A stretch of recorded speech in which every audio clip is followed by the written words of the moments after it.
Ayan guys, nakaakyat na kami rito sa Tuktok. Dito na sa bundok ng Tralala. So parang golf course. Then pwede rin daw picnic. Si tita nabibisaya yung pagbigkas. Ayan guys. Ganito lang naman siya, flat lang dito. Pwede daw picnic kami pero wala naman kaming dalang pagkain. So ayan.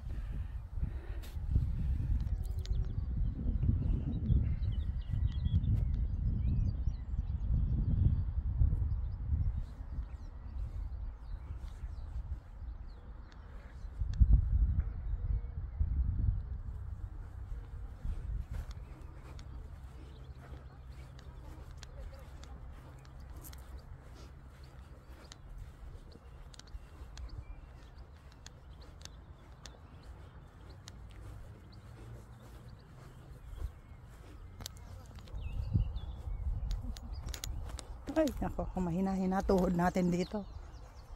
Magtatagal ba tayo rito sa bulubundukin ng England na ito?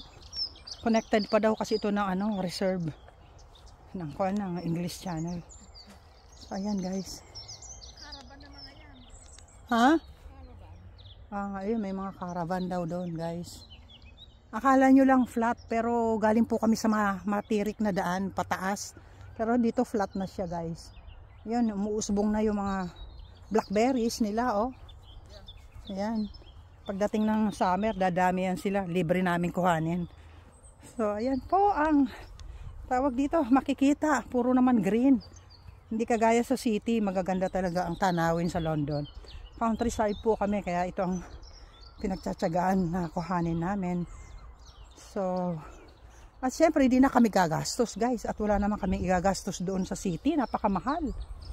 Kami, mga dukha lang dito sa England. Ayan, guys, yung view. Ayan siya, oh. Overlooking.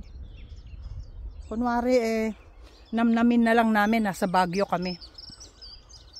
Di ba maganda po pag umaakyat sa Baguio? Pero mas maganda sa atin kasi yung mga pine tree nila, yung mga matataas, saka marami nang nabago sa Baguio guys. Meron na po doon mall. Yung mga tao doon na rin sila naglalagi pagka medyo uminit ang panahon dyan sa Baguio. So ayan. So yung mga ading ko dyan na taga Baguio, hello po sa inyo. Hi. Andito po kami sa countryside ng England. Trying hard na mag-vlog ang Tita Lori nyo. So ayan po guys. So sa mga Pilipinong mapapadaan po, baka naman pwede nyo suportahan yung